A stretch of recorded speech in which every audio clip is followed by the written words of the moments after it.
Let's do a life story here. So you know that when I was in high school or when I was a kid, my parents can't really afford to buy shoes. During elementary school, I don't even wear shoes when I go to school, just the flip tops or chanelas, we call it. I just wear shoes when there's like a special occasion, when there's a graduation or a Christmas party. So I wasn't like used to wear shoes. So now when I went to high school, it is required to wear shoes. So that's a big problem, right? But I did go to work, like a part-time in the market. But still, it's like not enough. So I went to high school one day. I was just like wearing chanelas or flip tops. And then I have to go climb, on a fence. So I climb on the fence so I could go inside the school, because or else if I go through the gate where there was a security guard and it will not let me in. But I thought I was able to escape that day, but the security guard on that day was actually checking each rooms in the entire school, each room in the entire school to check for a student or students who were not wearing shoes or uniform. So he caught me that day that I was wearing flip tops or chanelas. So what he did, he confiscated my flip tops. So I was left barefoot. So I was so embarrassed, and I was kind of like worried that day because I have to go to the post office, and then I have to ride like a public vehicle or public jeepney to go to the post office. And because my grandpa asked me to drop a mail. So luckily there was like a nice kid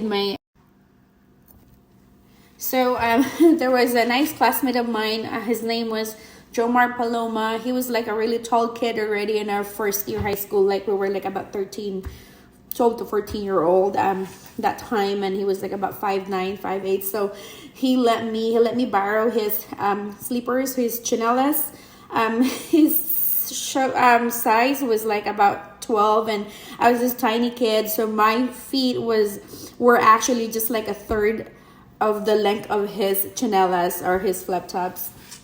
But I had no choice but to wear them going into the post office. So I rode the jeepney, and I was like trying my very hard to hide my feet under the seat so people wouldn't see it, because I was so embarrassed of wearing like a really, really big flip tops or chanelas.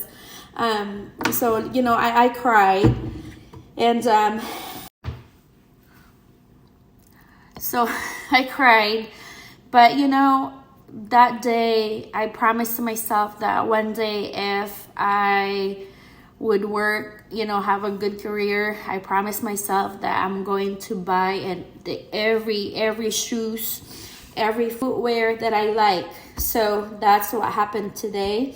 Every time I see something that I like, I buy it. So I don't need to like worry if I don't have shoes or extra shoes the next day.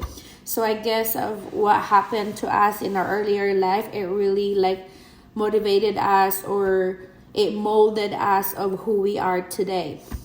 But the thing about that too, I have a big heart to those people that they can't afford to buy shoes or any footwears that they like, or it's like, so like one day I will give you my experience.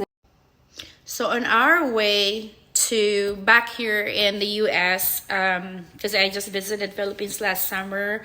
In August 19, we were back in here. I'm with my friend Jang Jang, and she was carrying the backpack with my extra sandals in there. Like I wear probably once, twice. I wore it back in the country. It was a brand new one.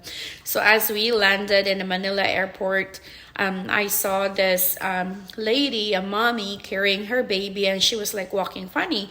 And then I saw her, when I look at her feet, her sandals, I noticed her sandals were broken. So it broke my heart too. So because I know how it feels like to have you have nothing. So luckily then I have like extra sandals and the backpack where my friend was carrying, and fortunately like we have the same shoe size. So I give that to So I gave that to her, and then she was grateful, and I feel so happy also to be able to do that for her.